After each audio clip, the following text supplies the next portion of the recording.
Welcome to SBI's Reigniting Small Business. I am Patrick Lee, CEO of Spark Business Institute, SBI. And I'm Laura Richards, COO of SBI. And today we're joined by Christy Rawlings from the Emerald Financial Partners. Welcome, Christy.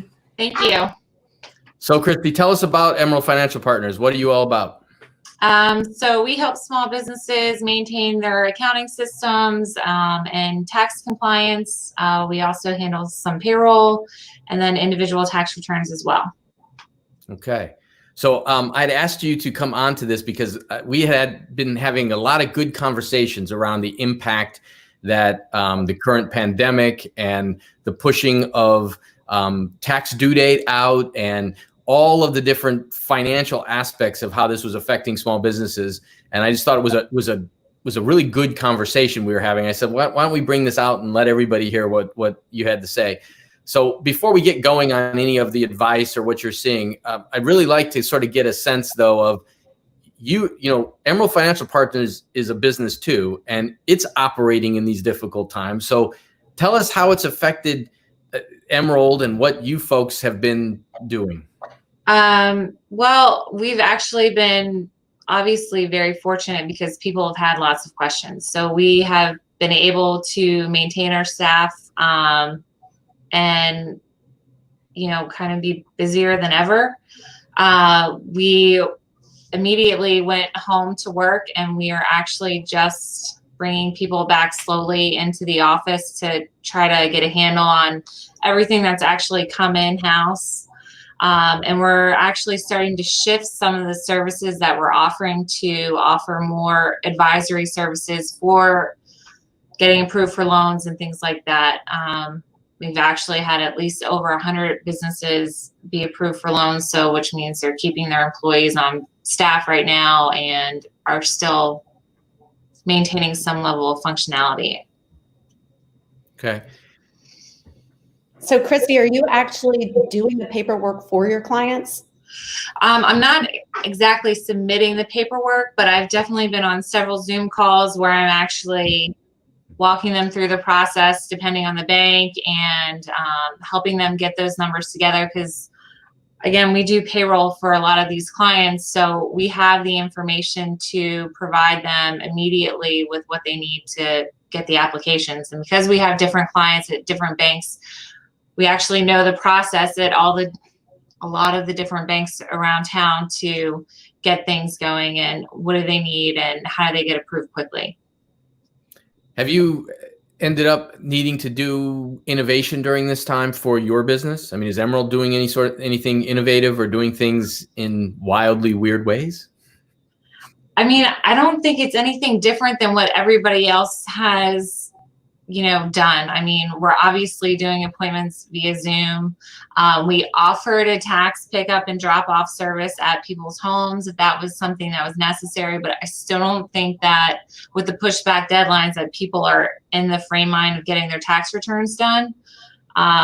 We actually have not been doing any tax returns this last month, or very minimal, at least on my side, because of the work that we're doing with the small businesses. Okay. Are people okay with that, or are they feeling any pressure around taxes not being at the normal time of the year? There are some people who want business as usual, but we did send out a letter around May 1st, and we were like, look, we know that tax returns have been extended. We're working as fast as we can here. In the meantime, here's what we have been doing, because I think people forget what we do here. We're not just an H&R Block. We're not just Jackson Hewitt. We are advising. We're working with a lot of small businesses. We're not just doing run-of-the-mill tax returns. And we had to shift gears on what we were going to focus on with the push of the deadline. So have you gained business through this, or you're just busier because your clients are worried and there's different things happening? I have actually, over the last couple of weeks, been doing a lot of reviews of individual tax returns.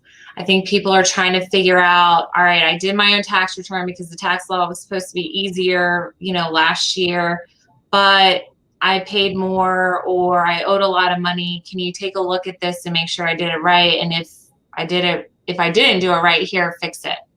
And those kinds of things. Not necessarily do I have new businesses coming in and knocking down the door saying, we need help. It sounds like you're really living up to the name financial partners, finding ways to partner with these businesses to help them get over the hump of submitting their loans and of people reviewing previous tax returns, which is awesome. Yeah, I mean, that was one of the reasons why we changed our name a couple years ago anyway. We sounded like an H&R Block, and that's not what we were, and that's never what we intended to be. So the name change has definitely been a good thing. So let's talk about taxes specifically. The pushing of the date is one aspect of what's changed this year, but I'm sure that folks are pretty confused about loan versus forgiveness. Where does this get booked? How do you track it as you're going? Like, what are the big changes that you're needing to talk to people around their books and taxes? Well, that's really changing every day, literally, what's happening as guidance comes out. But as far as taxes go, the PPP loan itself can be forgiven if it's used for qualified purposes. That being said, the amount of forgiveness is not included in your taxable income for that year. However, the expenses are not going to be deductible. So what we're actually doing for our accounting clients is we've set up an account to track the loan, obviously, and then we've set up another income and another expense account to track the expenses that we're associating with that loan. And then when the loan is forgiven, we'll throw that income, we'll reclassify the loan to that other income account for the loan forgiveness, so that when we're doing the tax return, we're not including that in taxable income. Now, that's very different from the grants. If you get a grant, that is included in taxable income, so that's completely different. So there are nuances there that you have to pay attention to. And so when you say that you can't deduct the expenses, which expenses can't be deducted? The expenses that you use to have the loan forgiven. So those payroll costs, that rent cost, that mortgage interest cost, that when you go to fill out your application to have the loan forgiven in 8 weeks, whatever you put on that sheet basically is what's going to be going in that other expense account. Okay. So it's all inclusive of everything that gets that money gets spent on. All of it is non-deductible. Correct. Now, if you don't have the loan forgiven, then those expenses are going to be deductible. So you have to pay attention to the two. You got to be smart enough to go talk to somebody who can tell you, how is this actually going to impact you bottom line? Yes. Yes. And then the next question, and what we're talking to clients about now is, all right, so I got the loan. What am I going to do with it? What do I do with it? Do I go hire the people back, but we're not really open? We're not at capacity. We're not doing anything. Do I really pay these people to not work while they're collecting or supposed to be collecting unemployment right now? Or do I hang on to that and wait until we reopen so that I can hire these people when we're ready to operate? I'm having a lot of interesting conversations with clients too who have received the PPP, because they're all looking to get it forgiven. That's the reason we got it, is to find a way to get it forgiven. And I've had to have these conversations with folks about, well, the government has an agenda that they want you to do. They're all about getting some money out into the economy right now and making sure that there's as few people on the unemployment lines as they can get. That's not necessarily your agenda, though. Your agenda is that your business survive and that on the long road that things are where they need to be for you. So you need to look at the idea that if somebody had come to you prior to any hint of this forgiveness concept and said, I can get you 2.5 months worth of funding at 1% interest, do you want the loan? What would you have said? Yes, absolutely. Why not? Yeah. I think, and you and I have talked about this before, but with leadership, there's been no clear, how long are we going to be here? Yeah. You know, what is the real thought? And if you talk to people, their visions of what that is all over the map. It's going to be tomorrow. Maryland's open. We're going to get going and everything's going to be fine. Or it's 18 months or it's never, right? So what people really need to be doing is not only looking at their business cash flow, but their personal cash flow and how is this going to last me and how am I going to make it through it at least 18 months. I just heard this morning, this is the biggest recession we've had since the Great Depression. Not that bad, obviously, but certainly, you know, not great. And some people are saying it might even surpass that. So I think you're right about the phased openings and how successful those are and what over what time period it takes and what it looks like. What do you expect to see with the phased openings and what are you preparing your clients for? I'm going to be very honest. I haven't given a ton of thought to that just because I wasn't expecting it to happen tomorrow because that's really what's happening, right? Or Monday. I think it's possible it's too early. I think it's, you know, people have been cooped up for 2 months. I think we're going to see a spike and then maybe even hit like, instead of being at the bottom of the V, maybe hitting the bottom of the V in a couple weeks. It's also interesting, having been in the restaurant business, it seems to be the business I gravitate toward when I'm applying things, but thinking about these businesses that bring their staffs on and get ready for the reopening and the business isn't there. So they bring them back too soon.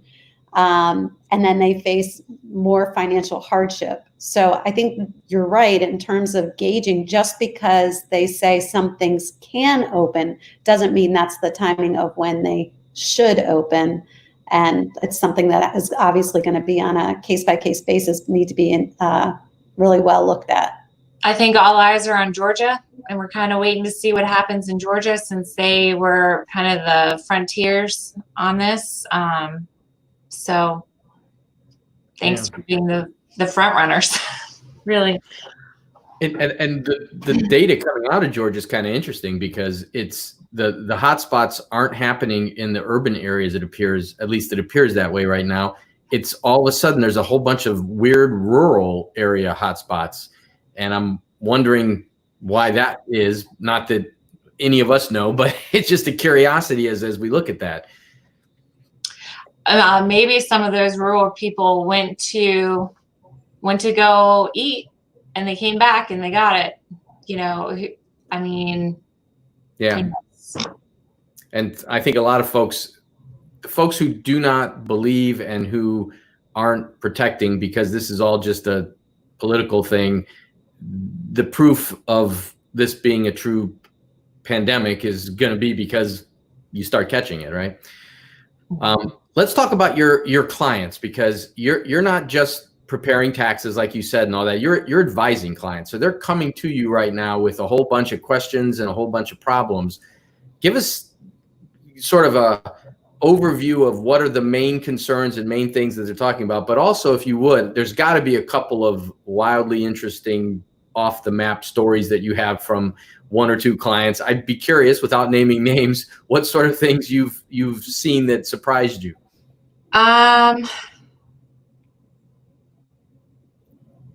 Well, I will be truly honest. I was completely surprised that the $349 billion was gone in a week.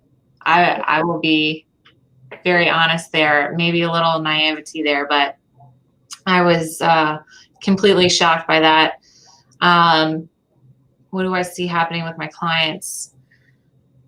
They're honestly just trying to make it day to day. And so we're talking about cash flow management. We're talking about, do I keep this person? Do I let this person go? We're talking about, I have some physical therapy locations, and we're talking about now that elective surgeries are going to be allowed to be done now, based on hospital procedure. Are they going to come out of this hump sooner than we anticipated? And just those kinds of things. It's whatever they want to talk about. Sometimes I'm talking about their kids, are they going to go to school in the fall? I don't know, but it's just, and there really hasn't been any wild and crazy stories because they're all the same. I filled out my application in early April and I haven't gotten my SBA loan. What do I do? There's nothing you can do. Do you have an application number? Then you're in the queue and hopefully you'll get it. But just because you apply doesn't mean you're going to get it. Have you heard anything? Make sure you're checking your email, check your clutter, check your spam. What can you do at home to reserve funds? Just to keep your business funded. And business and personal are one and the same when you're an owner. So just, I hate to say it, it's all kind of the same sad story right now. So luckily a lot of our clients have been funded with at least the PPP at the moment. So now we're strategizing how to use that money within the 8 weeks so that the majority of it can be forgiven. Do you have any silver lining story you want to share? Silver lining story. Well, I've had a client that I've been working with for the last 10 years. Actually, when I started working with Mom 13 years ago, they signed on probably 6 months later. So I've been working with them over 10 years. And this is the first real hard crunch that they've come in, but I've been with them since they were small and have become a $1 million plus company. So it's been really exciting to watch. And not only have I been able to help them, but I've been able to help their spouses because I have the information. And whether I should be doing that or not, I don't know, but it just feels right. And to know that they're appreciative of the fact that we're still here and we're still open for them and, not necessarily charging for everything that we're doing, but definitely giving them the support that they need. I don't know. It just feels good. I know that they're not in good places, but it makes me feel good that I'm able to support them in ways that we didn't anticipate or really want to anticipate, but we're able to do it. That's huge. That makes sense. Absolutely. Do you have at some point in time here, there's going to be a bunch of small businesses. They're going to need to grapple with, do we even try to reopen? Do we declare bankruptcy? Do we shut down and just go into pause mode for 6, 7, 8 months and see if we can reopen then? Those decisions are coming, if they haven't already, for quite a few businesses. Mm-hmm. Do you have a sense of how you would benchmark that, or how you would advise? I know it's all going to be based on each individual client, but how would you look at something like that to tell them, what, don't put the money in, time for you to consider the realities of this, or any sort of dark cloud analysis? So really it's sitting down with the owner and saying, hey, we have X amount of dollars. Where can you get more money if you want to reopen? And if you can reopen, what is your hard timeline for making this work, and helping them stick to that timeline? Nobody wants to think about bankruptcy. Nobody wants that option, but